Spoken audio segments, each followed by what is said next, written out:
ਹੁਣ ਇਸੇ ਤਰ੍ਹਾਂ ਹੀ ਜਦੋਂ ਸਾਨੂੰ ਗਿਆਨ ਹੋ ਜਾਂਦਾ, ਫਿਰ ਉੱਥੇ ਅਗਿਆਨਤਾ ਦਾ ਹਨੇਰਾ ਨਹੀਂ ਰਹਿੰਦਾ। ਸਤਿਗੁਰੂ ਕਹਿੰਦੇ ਉਗਵੇ ਸੂਰ ਨ ਜਾਪੇ ਚੰਦ, ਜਹ ਗਿਆਨ ਪ੍ਰਗਾਸ ਅਗਿਆਨ ਮਿਟੰਤ। ਬਈ ਉੱਥੇ ਜਿੱਥੇ ਗਿਆਨ ਦਾ ਪ੍ਰਕਾਸ਼ ਹੋ ਗਿਆ, ਜਿਵੇਂ ਸੂਰਜ ਚੜ੍ਹਦਾ ਹੈ ਤੇ ਚੰਦਰਮਾ ਲੋਪ ਹੋ ਜਾਂਦਾ, ਚੰਦਰਮਾ ਦਿਸਦਾ ਹੀ ਨਹੀਂ। ਔਰ ਇਸੇ ਤਰ੍ਹਾਂ ਹੀ ਸਤਿਗੁਰੂ ਸਾਨੂੰ ਗਿਆਨ ਦਿੰਦੇ।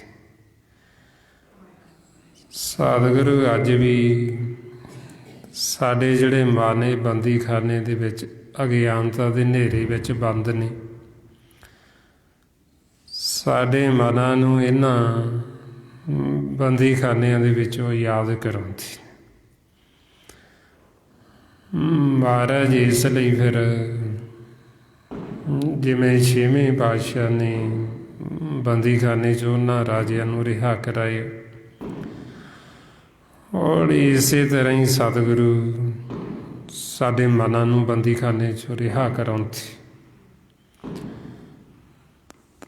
ਇਉਂ ਸਾਨੂੰ ਫਰਮਾਉਂਦੇ, ਸਤਿਗੁਰ ਬੰਦੀ ਛੋੜ ਹੈ, ਜੀਵਨ ਮੁਕਤ ਕਰੇ ਅਡੀਨਾ। ਬਈ ਸਤਿਗੁਰੂ ਬੰਦੀ ਛੋੜ ਜਿਹੜੇ ਸਾਡੇ ਮਨਾਂ ਨੂੰ ਬੰਦੀ ਖਾਨੇ 'ਚੋਂ ਯਾਦ ਕਰਾਉਂਦੇ, ਇੱਥੋਂ ਸਾਨੂੰ ਕੱਢਦੇ ਬਾਹਰ ਅਗਿਆਨਤਾ ਦੇ ਹਨੇਰੇ 'ਚ। ਔਰ ਆਪਾਂ ਨੂੰ ਫਿਰ ਸਮਝਾਉਂਦੇ ਵੀ ਜਿਵੇਂ ਬਾਰੀ ਤੁਸੀਂ ਦੀਵੇ ਬਾਲਦੇ, ਇਸੇ ਤਰ੍ਹਾਂ ਹੀ ਆਪਦੇ ਅੰਦਰ ਵੀ ਗਿਆਨ ਦਾ ਦੀਵਾ ਬਾਲੋ। ਬਈ ਇਹ ਨਾ ਹੋਵੇ ਅਸੀਂ ਬਾਹਰੀ ਤਾਂ ਦੀਵੇ ਬਾਲਦੇ ਰਹੀਏ ਤੇ ਸਾਡੇ ਅੰਦਰ ਹਨੇਰਾ ਹੀ ਹੋਵੇ ਆਪਦੀ। ਬਈ ਜੋ ਬਾਹਰ ਅਸੀਂ ਦੀਵੇ ਬਾਲਦੇ, ਇਹ ਇਸ ਗੱਲ ਦਾ ਪ੍ਰਤੀਕ ਨੇ ਬਈ ਇਹ ਅਸੀਂ ਇਸੇ ਤਰ੍ਹਾਂ ਹੀ ਆਪਦੇ ਅੰਦਰ ਵੀ ਚਾਨਣ ਕਰੀਏ।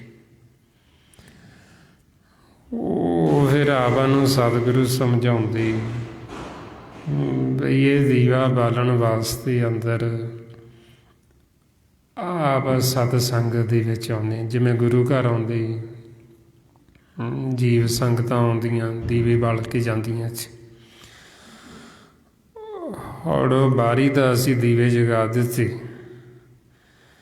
ਪਰ ਮਹਾਰਾਜ ਕਹਿੰਦੇ ਵੀ ਹੁਣ ਆਪਦੇ ਅੰਦਰ ਵੀ ਤਾਂ ਦੀਵਾ ਬਾਲੋ ਨਾ।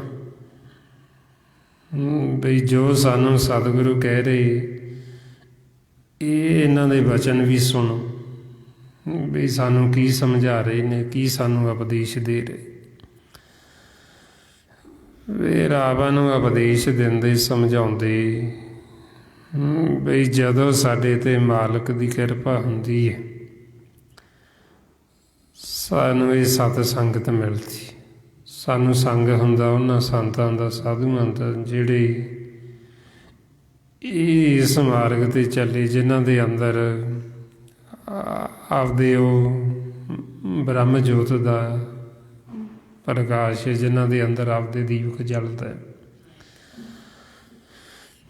ਜਦੋਂ ਆਪਾਂ ਨੂੰ ਉਹਨਾਂ ਦਾ ਸੰਗ ਹੁੰਦਾ, ਉਹ ਫਿਰ ਸਾਡੇ ਇਹਨਾਂ ਨੇਤਰਾਂ ਦੇ ਵਿੱਚ ਗਿਆਨ ਦਾ ਅੰਜਨ, ਗਿਆਨ ਦਾ ਸੁਰਮਾ ਪਾਉਂਦੇ, ਜਿਹਦੇ ਨਾਲ ਫਿਰ ਸਾਡੇ ਅੰਦਰੋਂ ਇਹ ਅਗਿਆਨਤਾ ਦਾ ਹਨੇਰਾ ਦੂਰ ਹੁੰਦਾ। ਮਹਾਰਾਜ ਫਰਮਾਉਂਦੇ, ਗਿਆਨ ਅੰਜਨ ਗੁਰ ਦੀਆ, ਅਗਿਆਨ ਅੰਧੇਰ ਵਿਨਾਸ਼। ਹਰ ਕਿਰਪਾ ਤੇ ਸੰਤ ਭੇਟਿਆ, ਨਾਨਕ ਮਨ ਪ੍ਰਗਾਸ। ਬਈ ਜਦੋਂ ਸਾਡੇ 'ਤੇ ਮਾਲਕ ਦੀ ਕਿਰਪਾ ਹੁੰਦੀ, ਸਾਨੂੰ ਸੰਤਾਂ ਦੀ ਭੇਟ ਹੁੰਦੀ, ਸਾਨੂੰ ਸੰਤਾਂ ਦਾ ਸੰਗ ਹੁੰਦਾ, ਸਾਨੂੰ ਸਾਧ ਸੰਗਤ ਮਿਲਦੀ। ਫਿਰ ਆਪਾਂ ਨੂੰ ਜਦੋਂ ਅਸੀਂ ਸਤ ਸੰਗਤ ਦੇ ਵਿੱਚ ਆਉਂਦੇ, ਸਾਨੂੰ ਇੱਥੇ ਆਇਆਂ ਨੂੰ ਸਤਿਗੁਰੂ ਇਹ ਸਾਰਾ ਭੇਦ ਦਿੰਦੇ, ਸਾਰਾ ਸਾਨੂੰ ਸਮਝਾਉਂਦੇ, ਸਾਨੂੰ ਜੀਵਨ ਦੀ ਜਾਚ ਸਿਖਾਉਂਦੇ। ਮਹਾਰਾਜ ਆਪਾਂ ਨੂੰ ਦੱਸਦੇ ਵੀ ਸਾਡੇ ਅੰਦਰ ਬ੍ਰਹਮ ਜੋਤ, ਸਾਡੇ ਅੰਦਰ ਸਾਰਿਆਂ ਦੇ ਉਹ ਦੀਵਾ ਜਲ ਰਿਹਾ। ਹੌੜੇ ਦੀਪਕ ਕਿੱਥੇ ਜਲਦਾ ਹੈ। ਆਵਾ ਨੂੰ ਕਹਿੰਦੇ ਆਪਣੇ ਘਰ ਦੇ ਵਿੱਚ, ਸਾਡੇ ਘਰ ਦੇ ਵਿੱਚ ਸਦਾ ਪ੍ਰਕਾਸ਼ ਰਹਿੰਦਾ, ਉੱਥੇ ਕਦੇ ਹਨੇਰਾ ਹੁੰਦਾ ਹੀ ਨਹੀਂ। ਹੌੜਾ ਆਪਣਾ ਘਰ ਹੈ 10ਵਾਂ ਦਵਾਰ, ਨਿਜ ਮਹਿਲ ਥਿਰ ਘਰ, ਸਹਿਜ ਗੁਫਾ ਮੰਦਰ ਕੋਠੜੀ ਗੁਰਦੁਆਰਾ ਜਿਹਨੂੰ ਕਹਿ ਦਿੱਤਾ। ਹੌੜਾਵਾਂ ਨੂੰ ਸਮਝਾਉਂਦੇ ਵੀ ਜਿਵੇਂ ਅਸੀਂ ਇਸੇ ਗੁਰਦੁਆਰੇ ਆਉਂਦੇ ਹਾਂ, ਇਸੇ ਤਰ੍ਹਾਂ ਹੀ ਤੁਹਾਡੇ ਅੰਦਰ ਗੁਰਦੁਆਰਾ, ਤੁਸੀਂ ਉਹਦੇ ਵਿੱਚ ਵੀ ਜਾਓ। ਉਹਦੇ ਵਿੱਚ ਜਿਹੜਾ ਦੀਵਾ ਜਲਦਾ ਉਹ ਬਿਨਾਂ ਤੇਲ ਤੋਂ ਹੀ ਜਲਦਾ। ਇਹਦੇ ਆਹ ਦੀਵੇ ਤਾਂ ਜਿਹੜੇ ਇਹਨਾਂ 'ਚ ਤਾਂ ਆਪਾਂ ਤੇਲ ਪਾਉਂਦੇ, ਇਹ ਦੀਵੇ ਤਾਂ ਘੰਟਾ 2 ਘੰਟੇ ਜਲ ਕੇ ਇਹ ਤਾਂ ਬੰਦ ਹੋ ਜਾਣਗੇ, ਕਿਉਂਕਿ ਇਹਨਾਂ ਦੀ ਆ ਤੇਲ ਮੁੱਕ ਜਾਣਾ, ਬੱਤੀ ਸੁੱਕ ਜਾਣਾ, ਤੇ ਚਲੋ ਜੀ ਖਤਮ ਹੋ ਗਈ। ਜਿਹੜਾ ਸਾਡੇ ਅੰਦਰ ਦੀਵਾ ਬਲਦਾ ਉਹ ਬਿਨਾਂ ਤੇਲ ਤੋਂ ਹੀ, ਔਰ ਉਹ ਬ੍ਰਹਮ ਜੋਤ ਸਾਡੇ ਅੰਦਰ ਸਭ ਦੇ ਉਹ ਦੀਪਕ ਜਲਦੇ, ਜਿਸ ਨੂੰ ਮਹਾਰਾਜ ਕਹਿੰਦੇ ਵੀ ਜਦੋਂ ਸਾਨੂੰ ਸਾਧ ਸੰਗਤ ਮਿਲਦੀ, ਸਤਿਗੁਰੂ ਦਾ ਸੰਗ ਹੁੰਦਾ, ਫਿਰ ਸਾਡੇ ਮਨ ਮੰਦਰ ਦੇ ਵਿੱਚ ਦੀਪਕ ਜਲ ਪੈਂਦੇ। ਮਹਾਰਾਜ ਫਰਮਾਉਂਦੇ ਨੇ, ਕਰ ਕਿਰਪਾ ਜੋ ਸਤਿਗੁਰ ਮਿਲਿਓ, ਮਨ ਮੰਦਰ ਮੇਂ ਦੀਪਕ ਜਲਿਓ, ਜੀਤ ਹਾਰ ਕੀ ਸੋਝੀ ਕਰੀ, ਤੋ ਇਸ ਘਰ ਕੀ ਕੀਮਤ ਭਰੀ। ਬਈ ਜਦੋਂ ਸਾਡੇ 'ਤੇ ਕਿਰਪਾ ਹੁੰਦੀ, ਸਾਨੂੰ ਸਤ ਸੰਗਤ ਮਿਲਦੀ, ਸਾਨੂੰ ਸੋਝੀ ਆਉਂਦੀ, ਅਤੇ ਫਿਰ ਸਾਡੇ ਅੰਦਰ ਇਹ ਦੀਪਕ ਜਿੱਥੇ ਬਲਦਾ ਹੈ, ਸਾਨੂੰ ਸਮਝਾਉਂਦੇ ਵੀ ਉਹ ਦਰ ਬੰਦ ਕੀਤਾ ਹੈ, ਪੁਰਾਣਾ ਦਵਾਰ। ਔਰ ਉਹ ਦਰ ਹੈ ਜਿਹੜਾ ਵਜਰ ਬਣ ਗਿਆ, ਉਹ ਵਜਰ ਕਪਾਟ ਨੂੰ ਖੋਲ੍ਹੋ, ਅਤੇ ਖੋਲ੍ਹਣ ਵਾਸਤੇ ਸਾਨੂੰ ਇਹ ਸਿਮਰਨ ਅਭਿਆਸ ਦੱਸ। ਹੁਣ ਜਦੋਂ ਆਪਾਂ ਇਹ ਸਿਮਰਨ ਕਰਦੇ, ਇਹ ਜਿਹੜਾ ਦਰ ਵਜਰ ਬਣ ਗਿਆ, ਇਹ ਗੁਰੂ ਦੇ ਸ਼ਬਦ ਦੁਆਰਾ ਖੁੱਲ੍ਹਦੇ। ਮਹਾਰਾਜ ਫਰਮਾਉਂਦੇ, ਵਜਰ ਕਪਾਟ ਜੜੇ ਜੜ ਜਾਣੀ, ਗੁਰ ਸ਼ਬਦ ਹੀ ਖੁਲਾਈਂਦਾ। ਬਈ ਇਹ ਗੁਰੂ ਦੇ ਸ਼ਬਦ ਦੁਆਰਾ ਖੁੱਲ੍ਹਣਾ। ਹੁਣ ਜਦੋਂ ਆਪਾਂ ਇਹ ਸਿਮਰਨ ਕਰਦੇ ਹਾਂ, ਸਿਮਰਨ ਕਰਕੇ ਇਹ ਅਸੀਂ ਦਰ ਨੂੰ ਖੋਲ੍ਹਦੇ, ਜਦੋਂ ਇਹ ਦਰ ਖੁੱਲ੍ਹ ਜਾਏਗਾ, ਅਸੀਂ ਆਪਦੇ ਘਰ ਚਲੇ ਜਾਵਾਂਗੇ, ਅਤੇ ਉੱਥੇ ਸਾਡੇ ਘਰ ਦੇ ਵਿੱਚ ਉਹ ਦੀਪਕ ਲਗਾਤਾਰ ਜਲ ਰਹੇ, ਉਹਨੂੰ ਕਹਿੰਦੇ ਬ੍ਰਹਮ ਜੋਤ। ਉਹਦਾ ਪ੍ਰਕਾਸ਼ ਸਾਡੇ ਘਰ ਦੇ ਵਿੱਚ ਦਿਨ ਰਾਤ ਰਹਿੰਦਾ। ਮਹਾਰਾਜ ਫਰਮਾਉਂਦੇ ਨੇ ਬਈ ਕਿਵੇਂ ਸਾਡੇ ਅੰਦਰ ਫਿਰ ਉਹ ਦੀਪਕ ਜਲਤ। ਸਤਿਗੁਰ ਸ਼ਬਦ ਹਜ਼ਾਰੋ ਦੀਪਾ, ਬਿਨ ਸਿਓ ਅੰਧਕਾਰ, ਤਹਿ ਮੰਦਰ ਰਤਨ ਕੋਠੜੀ ਖੁੱਲੀ ਅਨੂਪਾ। ਬਈ ਉਹ ਜੋ ਸਾਡੇ ਅੰਦਰ ਘਰ ਕੋਠੜੀ ਹੈ, 10ਵੇਂ ਦਵਾਰ ਨੂੰ ਕੋਠੜੀ ਵੀ ਕਹਿ ਦਿੱਤੀ। ਬਈ ਉਹ ਸ਼ਬਦ ਦੁਆਰਾ ਜਦੋਂ ਅਸੀਂ ਘਰ ਜਾਂਦੇ ਹਾਂ, ਸਾਡੇ ਅੰਦਰ ਘਰ ਦੇ ਵਿੱਚ ਉਹ ਦੀਪਕ ਬਲਦ, ਸਾਡੇ ਘਰ ਦੇ ਵਿੱਚ ਪ੍ਰਕਾਸ਼। ਫਿਰ ਸਾਡੇ ਅੰਦਰੋਂ ਇਹ ਅਗਿਆਨਤਾ ਦਾ ਹਨੇਰਾ ਜਿਹੜਾ ਇਹ ਦੂਰ ਹੋ ਜਾਂਦਾ। ਸਾਡਾ ਮਨ ਹੈ ਜਿਹੜਾ ਇਹ ਬਿਸਮਾਦ ਅਵਸਥਾ ਦੇ ਵਿੱਚ ਆ ਜਾਂਦਾ। ਬੈਸਮਨ ਬੇਸਮ ਭਾਈ ਜੋ ਪੇਖਿਓ, ਕਹਿਣ ਨਾ ਜਾਈ ਵਡਿਆਈ। ਮਗਨ ਭਾਈ ਉਹਾਂ ਸੰਗ ਮਾਤੇ, ਓਤ ਪੋਤ ਲਪਟਾਈ। ਸਤਿਗੁਰ ਸਾਨੂੰ ਸਮਝਾਉਂਦੇ ਵੀ ਜਦੋਂ ਅਸੀਂ ਆਪਦੇ ਘਰ ਚਲੇ ਗਏ, ਸਾਡੇ ਅੰਦਰ ਉਹ ਬ੍ਰਹਮ ਜੋਤ ਦਾ ਪ੍ਰਕਾਸ਼ ਹੈ। ਜਦੋਂ ਅਸੀਂ ਉਹ ਪ੍ਰਕਾਸ਼ ਨੂੰ ਦੇਖਾਂਗੇ, ਸ਼ਬਦ ਗੁਰੂ ਨੂੰ ਸੁਣਾਂਗੇ, ਅਤੇ ਸਾਡੇ ਜਿਹੜੇ ਦੁੱਖ ਕਲੇਸ਼ ਨੇ ਸਾਰੇ ਖਤਮ ਹੋ ਜਾਂਦੇ। ਸਾਡਾ ਮਨ ਹੈ ਜਿਹੜਾ ਇਹ ਰੋਗ ਰਹਿਤ ਹੋ ਜਾਂਦਾ, ਇਹ ਅਰੋਗ ਹੋ ਜਾਂਦਾ। ਜਿਹੜਾ ਇਹਨੂੰ ਰੋਗ ਜਨਮ ਮਰਨ ਜੋ ਅਸੀਂ ਵਾਰ-ਵਾਰ ਜੂਨਾਂ ਦੇ ਵਿੱਚ ਆਉਂਦੇ ਜਾਂਦੇ, ਸਾਡਾ ਇਹ ਰੋਗ ਕੱਟਿਆ ਜਾਂਦਾ, ਅਸੀਂ ਸਦਾ ਲਈ ਅਮਰ ਹੋ ਜਾਂਦੇ। ਸੋ ਇਸ ਵਾਸਤੇ ਫਿਰ ਆਪਾਂ ਨੂੰ ਸਮਝਾਉਂਦੇ ਵੀ ਤੁਸੀਂ ਘਰ ਆਓ, ਘਰ ਆ ਕੇ ਤੁਸੀਂ ਸੇਵਾ ਕਰੋ, ਸ਼ਬਦ ਗੁਰੂ ਦੀ ਸੇਵਾ ਕਰੋ, ਸਤਿਗੁਰੂ ਦੀ। ਜਦੋਂ ਅਸੀਂ ਘਰ ਜਾਂਦੇ ਹਾਂ ਫਿਰ ਅਸੀਂ ਉਹ ਜੋਤ ਨੂੰ ਜਦੋਂ ਦੇਖਦੇ ਹਾਂ, ਮਾਲਕ ਪ੍ਰਕਾਸ਼ ਨੂੰ ਦੇਖਦੇ ਹਾਂ, ਫਿਰ ਉਹਨੂੰ ਹੀ ਕਹਿੰਦੇ ਵੀ ਇਹ ਪੂਜਾ ਕਰ ਰਹੇ ਨੇ, ਸਾਡੇ ਮਨ ਨੇ ਪੂਜਾ ਕਰਨੀ। ਜਿਵੇਂ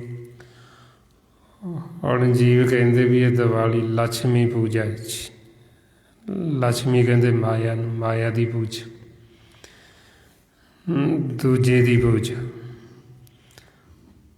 ਇਹ ਆਵਾਂ ਨੂੰ ਜਿਹੜੀ ਪੂਜਾ ਆਖੀ ਗੁਰਬਾਣੀ ਗੁਰੂ ਵਿੱਚ, ਉਹ ਅਸੀਂ ਕਰਨੀ ਮਾਲਕ ਦੀ। ਨਾਮ ਤੋਂ ਬਿਨਾਂ ਪੂਜਾ ਨਹੀਂ ਹੁੰਦੀ। ਪੂਜਾ ਕੀਜੇ ਨਾਮ ਤੇ ਆਈਏ, ਬਿਨ ਨਾਮੇ ਪੂਜ ਨਾ ਹੋਈ। ਹੁਣ ਸਾਡੇ ਮਨ ਨੇ ਉਹ ਘਰ ਦੇ ਵਿੱਚ ਬੈਠ ਕੇ ਪੂਜਾ ਕਰ, ਜਿਵੇਂ ਜੀਵ ਬਾਹਰੀ ਆਪਾਂ ਦੇਖਦੇ ਹਾਂ ਵੀ ਉਹ ਜਗਾਉਂਦੇ, ਦੀਵੇ ਜਗਾ ਕੇ ਉਹ ਰੱਖ ਕੇ ਪੂਜਾ ਕਰਦੇ। ਹੁਣ ਆਪਣੇ ਅੰਦਰ ਉਹ ਪ੍ਰਕਾਸ਼ ਹੈ ਤੇ ਸਾਡੇ ਮਨ ਨੇ ਉੱਥੇ ਜੋਤ ਦੇ ਵਿੱਚ ਜੋਤ ਮਿਲਾਉਣੀ। ਮਾਰੇ ਫਰਮਾਉਂਦੇ ਅੰਤਰ ਪੂਜਾ ਥਾਨ ਮਰਾਰਾ,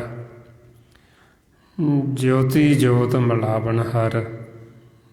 ਵੀ ਸਾਡੇ ਅੰਦਰ ਹੀ ਉਹ ਪੂਜਾ ਦਾ ਸਥਾਨ ਹੈ ਜਿੱਥੇ ਅਸੀਂ ਬੈਠ ਕੇ ਪੂਜਾ ਕਰਨੀ। ਸਾਡੇ ਮਨ ਨੇ ਪੂਜਾ ਕਰਕੇ ਜੋਤ ਦੇ ਵਿੱਚ ਸਾਡੀ ਜੋਤ ਮਿਲਣੀ। ਵੀ ਜਦੋਂ ਅਸੀਂ ਮਾਲਕ ਨੂੰ ਦੇਖੀ ਜਾਂਦੇ ਜੋਤ ਦੇ ਵਿੱਚ ਸਾਡੀ ਜੋਤ ਮਿਲ ਜਾਂਦੀ। ਮਾਰੇ ਕਹਿੰਦੇ ਲੋਇਣ ਦੇਖ ਰਹੇ ਵੇ ਸਮਾਧੀ, ਚੇਤ ਅਦ੍ਰਿਸ਼ਟ ਲਗਾਈ ਅਦ੍ਰਿਸ਼ਟ ਸਦਾ ਰੇ ਨਰਾਲਮ, ਜੋਤੀ ਜੋਤ ਮਿਲਾਈ। ਬਈ ਫਿਰ ਸਾਡੀ ਜੋਤ ਦੇ ਵਿੱਚ ਜੋਤ ਮਿਲ ਜਾਂਦੀ। ਫਿਰ ਆਪਾਂ ਮਾਲਕ ਨੂੰ ਹੀ ਦੇਖਦੇ, ਦੋਏ ਦੋਏ ਲੋਚਨ ਵੇਖਾਂ ਹੋ ਹਰ ਬਿਨ ਅਵਰ ਨ ਦੇਖਾਂ। ਫਿਰ ਗੁਰਮੁਖਾਂ ਨੇ ਆਖਿਆ ਵੀ ਅਸੀਂ ਤੇ ਤੋਂ ਬਿਨਾਂ ਕੁਛ ਹੋਰ ਨਾ ਦੇਖੀ, ਵੀ ਤੈਨੂੰ ਹੀ ਦੇਖੀਏ। ਹੁਣ ਫਿਰ ਦੇਖ ਦੇਖ ਕੇ ਇਹ ਸਤਿਗੁਰ ਦੀ ਸੇਵਾ ਹੈ, ਇਹ ਸਤਿਗੁਰ ਦੀ ਪੂਜਾ ਹੈ। ਹੁਣ ਜਦ ਤੱਕ ਅਸੀਂ ਸਿਮਰ ਨਹੀਂ ਕਰਦੇ, ਨਾਮ ਦੇ ਨਾਲ ਜੁੜਦੇ ਨਹੀਂ, ਉਹਨਾਂ ਸਮਾਂ ਮਾਰੇ ਕਹਿੰਦੇ ਨਾਮ ਤੋਂ ਬਿਨਾਂ ਪੂਜਾ ਨਹੀਂ ਹੁੰਦੀ। ਹੁਣ ਇਹ ਫਿਰ ਸੰਸਾਰ ਦੇ ਵਿੱਚ ਜੀਵ ਜਿਹੜੀ ਪੂਜਾ ਕਰਦੇ ਇਹਨੂੰ ਕਹਿੰਦੇ ਦੂਜੇ ਦੀ, ਦੂਜੇ ਦੇ ਕੀ ਮਾਇਆ ਦੀ ਪੂਜਾ। ਹੁਣ ਜਦੋਂ ਇਹ ਮਾਇਆ ਦੀ ਪੂਜਾ ਕਰਦੇ ਉਦੋਂ ਸਤਿਗੁਰੂ ਕਹਿੰਦੇ ਵੀ ਇਹ ਕੂੜ ਦੇ ਨਾਲ ਜੁੜੇ ਹੋਏ ਨੇ, ਇਹ ਕੂੜ ਕਿਰਿਆ ਕਰ ਰਹੇ ਨੇ। ਬਈ ਜਿਹੜਾ ਭਗਵਾਨ ਹੈ ਮਾਲਕ, ਵੀ ਉਹਦਾ ਇਹਨਾਂ ਨੇ ਭੇਤ ਨਹੀਂ ਲਿਆ। ਬਈ ਕੋਈ ਬੁੱਤਾਂ ਦੀ ਪੂਜਾ ਕਰਦਾ, ਕੋਈ ਮਰਿਆਂ ਦੀ ਕਰਦਾ, ਕੋਈ ਵੱਡੇ ਵਡੇਰਿਆਂ ਨੂੰ ਮੰਨਦਾ, ਕੋਈ ਪਸ਼ੂਆਂ ਨੂੰ ਮੰਨਦਾ, ਕੋਈ ਦਰਖਤਾਂ ਨੂੰ ਮੰਨਦਾ, ਕੋਈ ਮੜੀਆਂ ਮਸਾਣਾਂ ਨੂੰ ਮੰਨਦਾ ਹੈ। ਵੱਖੋ ਵੱਖਰੀ ਪੂਜਾ। ਸਤਿਗੁਰੂ ਇਸ ਪਰਥਾਏ ਗੁਰੂ ਗੋਬਿੰਦ ਸਿੰਘ ਜੀ ਮਹਾਰਾਜ ਰੋਜ਼ ਫਰਮਾਉਂਦੇ, ਕੋ ਬਤਾਨ ਕੋ ਪੂਜਤ ਹੈ ਪਸ, ਕੋ ਮਿਰਤਾਨ ਕੋ ਪੂਜਨ ਧਾਏ, ਕੂਰ ਕਿਰਿਆ ਮੈਂ ਉਰਜਿਓ ਸਭ ਹੀ ਜਗ, ਸ਼੍ਰੀ ਭਗਵਾਨ ਕੋ ਭੇਦ ਨਾ ਪਾਇਓ। ਬਈ ਕੋਈ ਬੁੱਤਾਂ ਦੀ ਪੂਜਾ ਕਰਦਾ, ਕੋਈ ਮਰਿਆਂ ਦੀ ਪੂਜਾ ਕਰਦਾ, ਕੋਈ ਵੱਡੇ ਵਡੇਰਿਆਂ ਨੂੰ ਮੰਨਦਾ, ਕੋਈ ਮੜੀਆਂ ਮਸਾਣੀਆਂ ਨੂੰ ਮੰਨਦਾ। ਸਤਿਗੁਰੂ ਕਹਿੰਦੇ ਬਈ ਇਹ ਕੂੜ ਕਿਰਿਆ ਦੇ ਵਿੱਚ ਲੱਗੇ ਹੋਏ। ਪਰਮਾਤਮਾ ਦਾ ਸਿਮਰਨ ਛੱਡ ਕੇ ਜਿਹੜਾ ਜੀਵ ਇਹ ਕੁਛ ਕਰਦਾ ਹੈ ਉਹਨੂੰ ਕਹਿੰਦੇ ਦੂਜੇ ਨਾਲ ਜੁੜਿਆ, ਮਾਇਆ ਦੇ ਨਾਲ ਜੁੜਿਆ।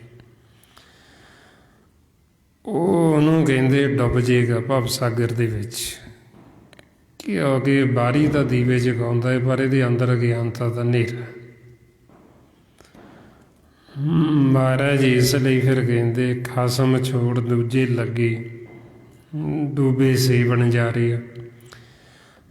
ਬਈ ਜਿਨ੍ਹਾਂ ਨੇ ਇੱਕ ਨੂੰ ਮਾਲਕ ਨੂੰ ਵਿਸਾਰ ਦਿੱਤਾ ਤੇ ਦੂਜੇ ਨਾਲ ਲੱਗ ਗਏ, ਦੂਜੇ ਦੀ ਪੂਜਾ ਤੇ ਲੱਗ ਗਏ, ਸੋ ਡੁੱਬ ਜਾਣਗੇ, ਉਹ ਦੁਖੀ ਰਹਿਣਗੇ, ਉਹਨਾਂ ਦਾ ਮਨ ਸ਼ਾਂਤ ਰਹੇਗਾ। ਸੋ ਤਾਂ ਫਿਰ ਮਹਾਰਾਜ ਕਹਿੰਦੇ ਵੀ ਦੁਬਦਾ ਵਿੱਚ ਨਾ ਪਵੋ, ਇੱਕ ਨੂੰ ਮੰਨੋ, ਮਾਲਕ ਨੂੰ, ਉਹਦੀ ਪੂਜਾ ਕਰੋ। ਸਤਿਗੁਰੂ ਫਰਮਾਉਂਦੇ ਦੁਬਦਾ ਨਾ ਪੜੋ, ਹਰ ਬਿਨ ਅਵਰ ਨਾ ਸਰੀਬੋ, ਮੜੇ ਮਸਾਨ ਨਾ ਜਾਈ। ਬਈ ਮਾਲਕ ਤੋਂ ਬਿਨਾਂ ਹੋਰ ਕਿਹਦਾ ਸਿਮਰਨ ਕਰਦੇ? ਮੜੀਆਂ ਮਸਾਣਾਂ ਦੇ ਵਿੱਚ ਕੀ ਉੱਥੇ ਲੱਭਦੇ ਫਿਰਦੇ? ਸਤਿਗੁਰੂ ਸਾਨੂੰ ਸਮਝਾਉਂਦੇ ਬਈ ਸਾਡੇ ਤਾਂ ਅੰਦਰ ਹੀ ਮਾਲਕ ਬੈਠੇ, ਜਿਨ੍ਹਾਂ ਦੀ ਅਸੀਂ ਸ਼ਰਨ ਪੈਣਾ। ਸਾਡੇ ਅੰਦਰ ਹੀ ਉਹ ਗੁਰੂ ਹੈ ਸ਼ਬਦ, ਜਿਹਦੇ ਨਾਲ ਅਸੀਂ ਜੁੜਨਾ। ਸਾਡੇ ਅੰਦਰ ਹੀ ਉਹ ਗੁਰਦੁਆਰਾ ਹੈ ਜਿੱਥੇ ਸਾਡੇ ਮਨ ਨੇ ਜਾ ਕੇ ਸੇਵਾ ਕਰਨੀ। ਹੜ ਗੁਰਬਾਣੀ ਗੁਰੂ ਵਿੱਚ ਫਿਰ ਸਾਰਾ ਸਾਨੂੰ ਇਹ ਸਾਡੇ ਅੰਦਰ ਦਾ ਹੀ ਭੇਦ ਦਿੱਤਾ ਕਿ ਸਾਰੀ ਗੁਰਬਾਣੀ 1430 ਅੰਗ ਇਹ ਆਪਾਂ ਨੂੰ ਆਪਣੀ ਇਸ ਕਾਇਆ ਦੀ ਖੋਜ ਕਰਕੇ ਸਾਨੂੰ ਸਾਰਾ ਲਿਖਤੀ ਰੂਪ ਵਿੱਚ ਦੱਸਿਆ ਹੋਏ, ਬਈ ਤਾਂ ਕਿ ਸਾਨੂੰ ਹੋਰ ਪਾਸੇ ਅਸੀਂ ਭਟਕਣਾ ਨਾ ਪਵੇ। ਅਸੀਂ ਜਦੋਂ ਗੁਰਬਾਣੀ ਗੁਰੂ ਨੂੰ ਪੜ੍ਹੀਏ, ਵਿਚਾਰੀਏ, ਤੇ ਸਾਨੂੰ ਸਾਡੇ ਅੰਦਰ ਦਾ ਭੇਤ ਅੱਜ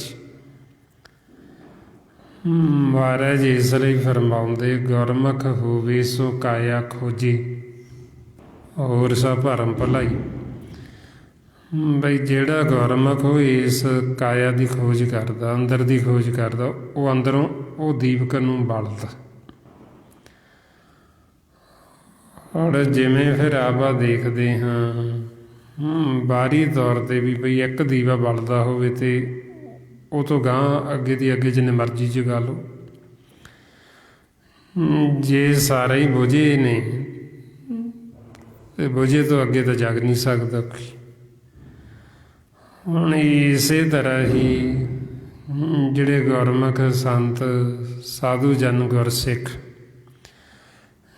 ਜਿਨ੍ਹਾਂ ਦੇ ਅੰਦਰ ਇਹ ਦੀਪਕ ਬੜਿਆ, ਜਦੋਂ ਅਸੀਂ ਉਹਨਾਂ ਦਾ ਸੰਗ ਕਰਦੇ ਹਾਂ, ਉਹਨਾਂ ਦਾ ਸੰਗ ਕਰਨ ਦੇ ਨਾਲ ਅੱਗੇ ਸਾਡਾ ਜਗ ਪੈਂਦਾ।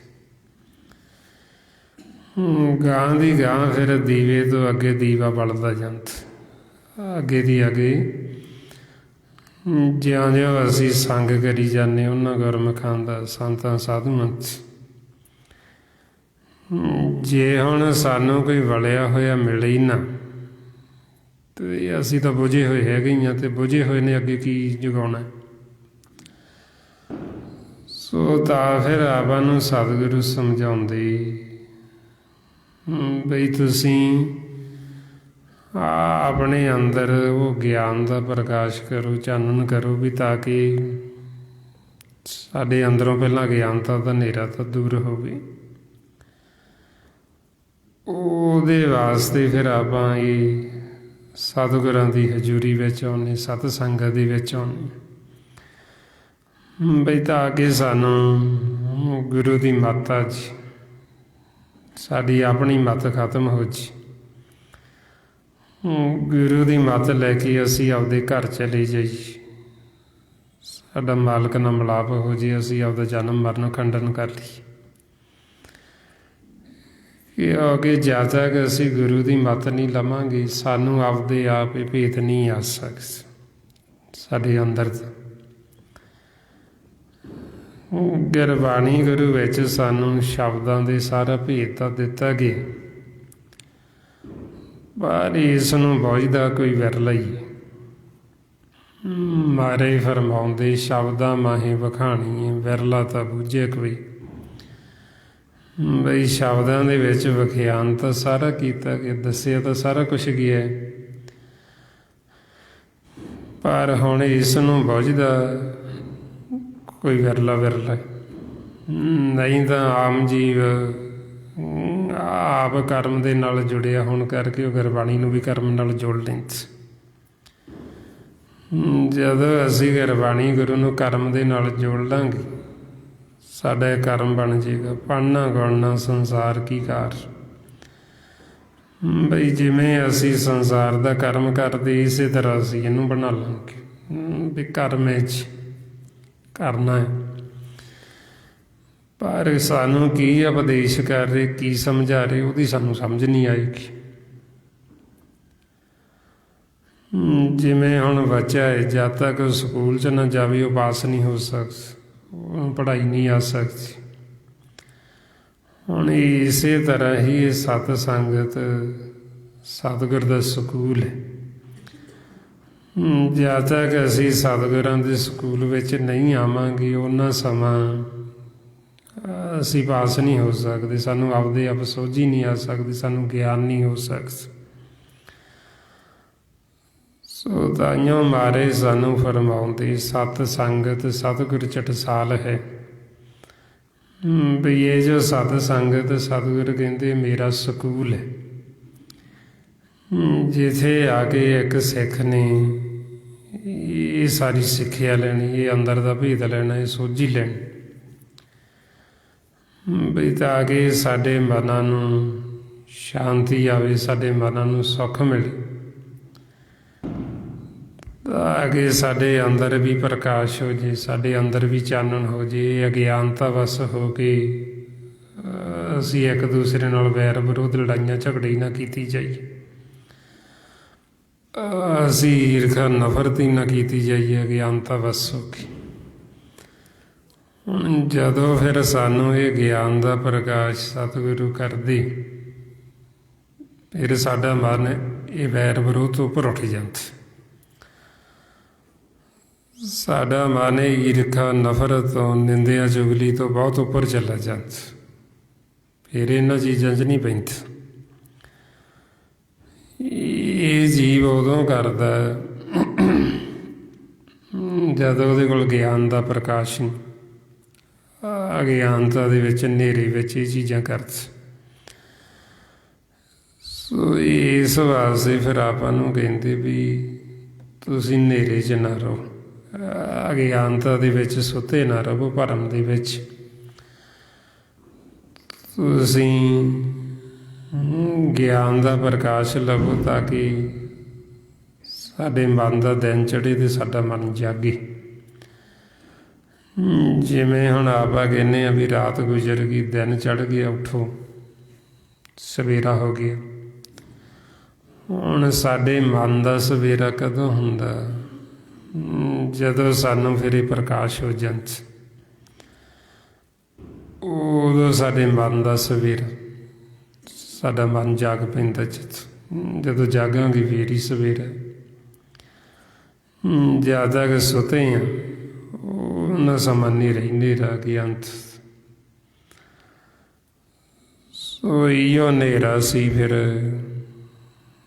ਜਦੋਂ ਗੁਰੂ ਨਾਨਕ ਪਾਤਸ਼ਾਹ ਸੰਸਾਰ ਦੇ ਵਿੱਚ ਆਏ।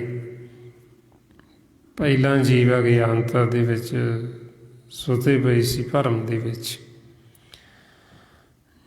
ਜਿਸ ਵਰਤਾਏ ਆਪਾਂ ਨੂੰ ਫਰਮਾਉਂਦੇ, ਸਤਿਗੁਰ ਨਾਨਕ ਪ੍ਰਗਟਿਆ ਮਿਟੀ ਧੁੰਦ ਜਗ ਚਾਨਣ ਹੋਆ। ਬਈ ਪਹਿਲਾਂ ਜਿਹੜੀ ਅਗਿਆਨਤਾ ਦੀ ਧੁੰਦ ਪਈ ਹੋਈ ਸੀ, ਜੀਵਨ ਹਨੇਰੇ ਵਿੱਚ ਸੀ। ਗੁਰੂ ਨਾਨਕ ਪਾਤਸ਼ਾਹ ਨੇ ਸੰਸਾਰ 'ਚ ਆ ਕੇ ਉਹ ਜਿਹੜਾ ਅੰਧੇਰੇ ਵਿੱਚੋਂ ਜੀਵਾਂ ਨੂੰ ਕੱਢ ਕੇ ਗਿਆਨ ਦਾ ਚਾਨਣ ਕੀਤਾ। ਅਗਿਆਨਤਾ ਦੇ ਹਨੇਰੇ 'ਚੋਂ ਕੱਢ ਕੇ ਉਹਨਾਂ ਨੂੰ ਆਪਦੇ ਘਰ ਲੈ ਕੇ ਫਿਰ ਨਿਜ ਮਹਿਲ ਦੇ ਵਿੱਚ ਲੈ ਕੇ ਆਪਣੇ ਦੇਸ਼ ਪਰਲੋਕ ਦੇ ਵਿੱਚ ਪਹੁੰਚਾ ਦਿੱਤਾ, ਭਵ ਸਾਗਰ ਤੋਂ ਪਾਰ ਲੰਘਾ ਦਿੱਤੀ। ਹੁਣ ਇਸੇ ਤਰ੍ਹਾਂ ਹੀ ਸਤਿਗੁਰੂ ਅੱਜ ਵੀ ਸਾਡੇ ਮਨਾਂ ਨੂੰ ਜਿਹੜੇ ਇਹ ਅਗਿਆਨਤਾ ਦੇ ਵਿੱਚ ਭਰਮਾਂ 'ਚ ਸੁੱਤੇ ਪਏ, ਸਾਡੇ ਸੁੱਤੇ ਹੋਏ ਮਨਾਂ ਨੂੰ ਜਗਾਉਂਦੇ, ਸਾਨੂੰ ਸਮਝਾਉਂਦੇ ਵੀ ਤੁਸੀਂ ਸੁੱਤੇ ਹੋਏ ਕੈਦੀ ਬਣੇ ਹੋਏ ਹੋ। ਸਾਨੂੰ ਕਾਲ ਨੇ ਇੱਧਰ ਬੰਦੀਖਾਨੇ ਦੇ ਵਿੱਚ ਕੈਦ ਕੀਤਾ ਹੋਇਆ, ਸਾਨੂੰ ਗੁਲਾਮ ਬਣਾਇਆ ਹੋਇਆ ਆਪਣੇ।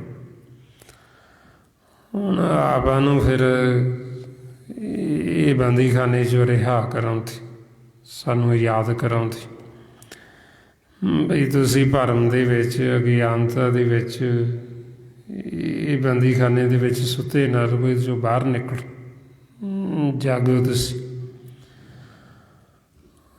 ਹੌਲੇ ਮਨ ਨੂੰ ਜਗਾਉਣ ਵਾਸਤੇ ਇਹ ਆਪਾਂ ਸਿਮਰਨ ਕਰਦੇ ਹਾਂ। ਜਿਉਂ-ਜਿਉਂ ਅਸੀਂ ਸਿਮਰਨ ਕਰਾਂਗੇ ਤੇ ਆਉਂਦੇ ਸਾਡੇ ਮਨ ਨੂੰ ਹੋਸ਼ ਆਏਗੀ, ਸਾਡਾ ਮਨ ਜਾਗਤ ਅਵਸਥਾ 'ਚ ਆਏਗਾ। ਜਿਉਂ-ਜਿਉਂ ਜਾਗਤ ਅਵਸਥਾ 'ਚ ਆਏਗਾ ਫਿਰ ਇੱਥੋਂ ਨਿਕਲਣਾ ਚਾਹੁੰਦਾ ਬੰਦੀਖਾਨੇ 'ਚ,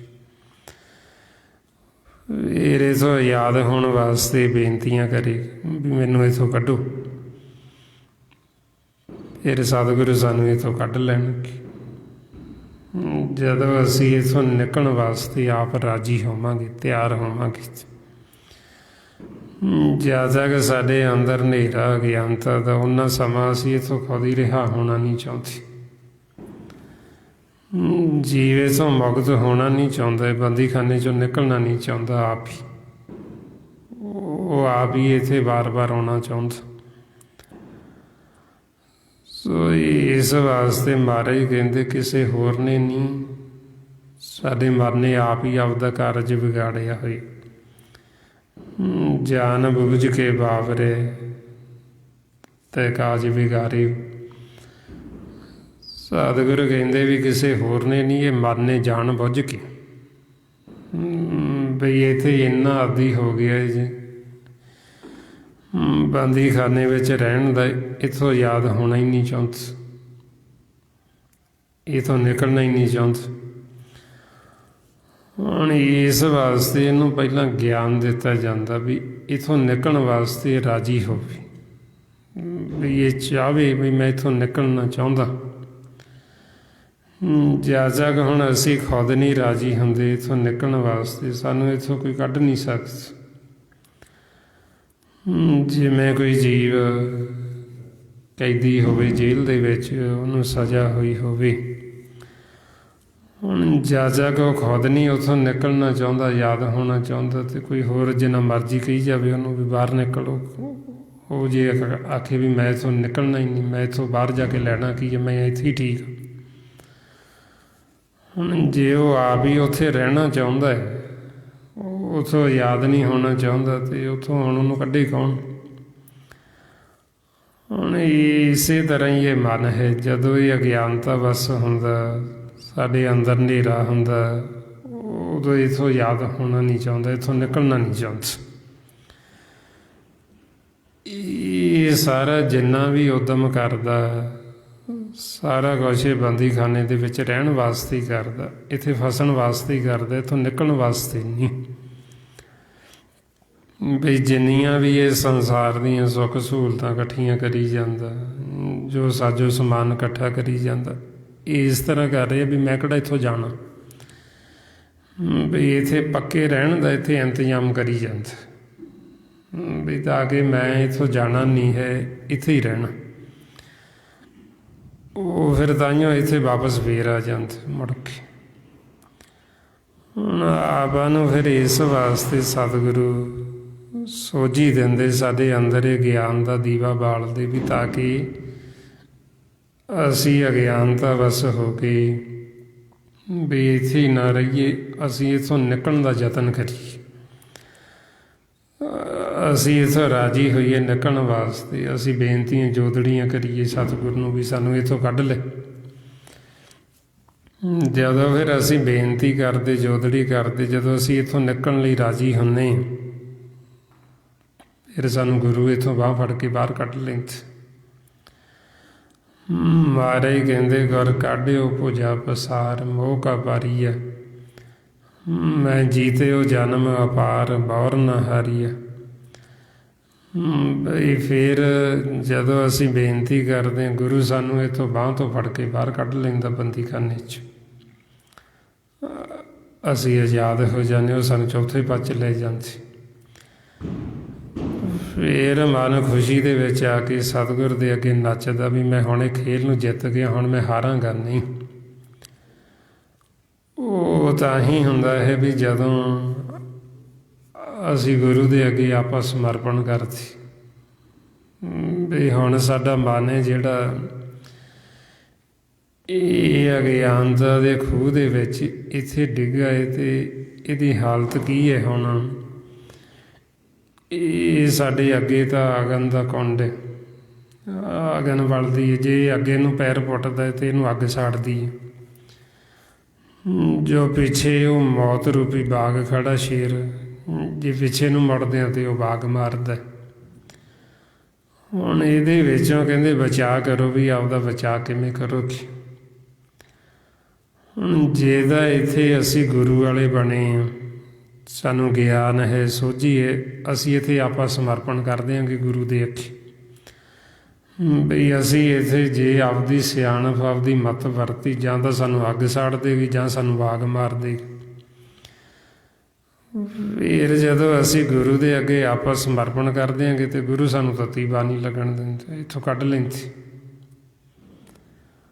ਹੁਣ ਇਸ ਲਈ ਫਿਰ ਕਹਿੰਦੇ ਵੀ ਜਿੱਥੇ ਹੁਣ ਸਾਡਾ ਮਨ ਇਹ ਅਗਿਆਨਤਾ ਦੇ ਖੂਹ ਦੇ ਵਿੱਚ ਡਿੱਗਿਆ ਹੈ, ਇਹਦੀ ਕੀ ਹਾਲਤ ਹੈ। ਮਹਾਰਾਜ ਕਹਿੰਦੇ ਪਾਛੇ ਬਾਗ ਡਰਾਵ ਨੂੰ ਆਗੇ ਅਗਨ ਤਲਾਓ, ਵੀ ਪਿੱਛੇ ਮੌਤ ਰੂਪੀ ਬਾਗ ਹੈ ਅਤੇ ਅੱਗੇ ਅਗਨ ਦਾ ਕੁੰਡ ਹੈ, ਤਲਾ। ਹੁਣ ਜਿਹੜਾ ਜੀਵ ਇੱਥੇ ਗੁਰੂ ਵਾਲਾ ਨਹੀਂ ਬਣਿਆ, ਜਿਹਨੂੰ ਨਹੀਂ ਗਿਆਨ ਨਹੀਂ ਸੋਝੀ, ਉਹ ਇੱਥੋਂ ਬਚਾ ਨਹੀਂ ਕਰ ਸਕਦਾ, ਉਹ ਇੱਥੋਂ ਨਿਕਲ ਨਹੀਂ ਸਕਦਾ ਆਪਦੇ ਆਪ। ਉਹ ਇਹ ਅਗਿਆਨਤਾ ਦੇ ਹਨੇਰੇ ਦੇ ਵਿੱਚ ਹੀ ਦਮ ਤੋੜੇਗਾ, ਉਹ ਇੱਥੇ ਮਰੇਗਾ ਹੀ ਮਰੇਗਾ, ਉਹ ਇੱਥੋਂ ਬਾਹਰ ਨਹੀਂ ਜਾਏਗਾ। ਜਿਹੜਾ ਗੁਰੂ ਵਾਲਾ ਬਣਿਆ ਹੈ ਉਹਨੂੰ ਪਤਾ ਹੈ ਵੀ ਜੇ ਮੈਂ ਡਿੱਗ ਵੀ ਪਿਆ ਵੀ ਮੈਂ ਇੱਥੋਂ ਆਪਦੇ ਆਪ ਨਿਕਲ ਨਹੀਂ ਸਕਦਾ। ਉਹ ਫਿਰ ਉਦੋਂ ਹੀ ਬੇਨਤੀਆਂ ਜੋਦੜੀਆਂ ਕਰਨੀਆਂ ਸ਼ੁਰੂ ਕਰ ਦੇਗਾ, ਗੁਰੂ ਦੇ ਅੱਗੇ ਆਪਾਂ ਸਮਰਪਣ ਕਰ ਦੇਗਾ ਅਤੇ ਗੁਰੂ ਇੱਥੋਂ ਕੱਢ ਲੈਂਦੇ। ਸੋ ਇਸ ਵਾਸਤੇ ਫਿਰ ਆਪਾਂ ਨੂੰ ਸਮਝਾਉਂਦੇ ਬਈ ਅਸੀਂ ਇੱਥੋਂ ਨਿਕਲਣਾ, ਅਤੇ ਨਿਕਲਣ ਵਾਸਤੇ ਅਸੀਂ ਆਪਦੇ ਮਨ ਨੂੰ ਰਾਜ਼ੀ ਕਰਨਾ। ਹੁਣ ਉਹ ਮਨ ਸਾਡਾ ਫੇਰ ਹੀ ਰਾਜ਼ੀ ਹੋਏਗਾ ਜਦੋਂ ਇਹਨੂੰ ਸੋਝੀ ਹੋਏਗੀ, ਇਹਨੂੰ ਭੇਤ ਆਏਗਾ ਵੀ ਇੱਥੇ ਦੁੱਖ ਹੈ। ਇਹ ਤਰ੍ਹਾਂ ਗੁਣਾਂ ਦੇ ਵਿੱਚ, ਮਾਇਆ ਦੇ ਵਿੱਚ ਜਦੋਂ ਅਸੀਂ ਅਗਿਆਨਤਾ ਦੇ ਹਨੇਰੇ ਵਿੱਚ ਹੁੰਦੇ ਹਾਂ, ਫਿਰ ਅਸੀਂ ਦੁਖੀ ਹੁੰਦੇ। ਹਨੇਰੇ ਦੇ ਵਿੱਚ ਹੀ ਸਾਨੂੰ ਚੋਰ ਲੱਗਦੇ, ਸਾਡੇ ਅੰਦਰ ਚੋਰੀ ਹੁੰਦੀ। ਜਦੋਂ ਹਨੇਰਾ ਹੁੰਦਾ, ਚੋਰੀ ਕੀ ਕਰਦੇ, ਸਾਡੇ ਮਨ ਦੀ ਖੁਰਾਕ ਅੰਮ੍ਰਿਤ ਲੁੱਟ ਲੈਂਦੀ।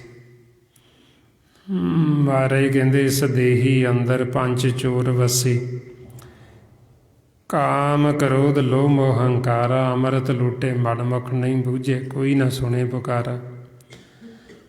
ਬਈ ਜਦੋਂ ਸਾਡੇ ਅੰਦਰ ਹਨੇਰਾ ਹੁੰਦਾ, ਇਹ ਚੋਰੀ ਕਰ ਲੈਂਦੇ, ਸਾਨੂੰ ਕੁਛ ਦਿਖਾਈ ਨਹੀਂ ਦਿੰਦਾ ਹਨੇਰੇ 'ਚ। ਜੇ ਹੁਣ ਸਾਡੇ ਕੋਲ ਗਿਆਨ ਦਾ ਪ੍ਰਕਾਸ਼ ਚਾਨਣ ਹੋਵੇ ਤਾਂ ਚੋਰ ਚੋਰੀ ਨਹੀਂ ਕਰ ਸਕਦੇ, ਕਿਉਂਕਿ ਚਾਨਣੇ ਸਾਨੂੰ ਜੇ ਚੋਰੀ ਕਰਨਗੇ ਤਾਂ ਸਾਨੂੰ ਦਿਸ ਪੈਣਗੇ, ਸਾਨੂੰ ਪਤਾ ਲੱਗ ਜੇ। ਸੋ ਹਨੇਰੇ ਦੇ ਵਿੱਚ ਹੀ ਜਦੋਂ ਅਗਿਆਨਤਾ ਦਾ ਹੁੰਦਾ, ਫਿਰ ਹੀ ਇਹ ਸਾਨੂੰ ਠੱਗ ਲੱਗਦੇ, ਫਿਰ ਹੀ ਇਹ ਸਾਡੇ ਨਾਲ ਠੱਗੀ ਕਰਦੇ, ਫਿਰ ਹੀ ਚੋਰੀ ਕਰਦੇ, ਫਿਰ ਹੀ ਇਹ ਸਾਨੂੰ ਭਰਮ ਦੇ ਵਿੱਚ ਲਿਜਾ ਕੇ ਸਾਡੇ ਮਨ ਨੂੰ ਕੁੱਟਦੇ, ਆਪਦੇ ਮਾਰਗ 'ਤੇ ਤੋਰ ਕੇ। ਇੱਥੇ ਫਿਰ ਇਹਦੀ ਮਨ ਦੀ ਕੋਈ ਕੂਕ ਪੁਕਾਰ ਨਹੀਂ ਸੁਣਦਾ, ਕੋਈ ਇਹਨੂੰ ਛਡਾਉਣ ਵਾਲਾ ਨਹੀਂ ਹੁੰਦਾ ਅਗਿਆਨਤਾ ਦੇ ਹਨੇਰੇ 'ਚ। ਹੁਣ ਜੇ ਅਸੀਂ ਗਿਆਨ ਦਾ ਪ੍ਰਕਾਸ਼ ਚਾਨਣ ਲੈ ਲਾਂਗੇ, ਜੇ ਅਸੀਂ ਆਪਦੇ ਅੰਦਰ ਇਹ ਦੀਪਕ ਬਾਲ ਲਾਂਗੇ, ਫਿਰ ਸਾਨੂੰ ਇਹ ਜੰਮ ਲੱਗ ਨਹੀਂ ਸਕਦੀ, ਫਿਰ ਇਹ ਸਾਡੇ ਅੰਦਰ ਠੱਗ ਨਹੀਂ ਲੱਗ ਸਕਦੇ, ਫਿਰ ਇਹ ਚੋਰ ਨਹੀਂ ਲੱਗ ਸਕਦੇ। ਫਿਰ ਅਸੀਂ ਆਪਦਾ ਜਿਹੜਾ ਧਨ ਆ ਉਹਨੂੰ ਬਚਾ ਲਾਂਗੇ। ਇਸ ਲਈ ਮਹਾਰਾਜ ਕਹਿੰਦੇ ਇਸ ਗ੍ਰਹਿ ਮੈਂ ਕੋਈ ਜਾਗਤ ਰਹੇ,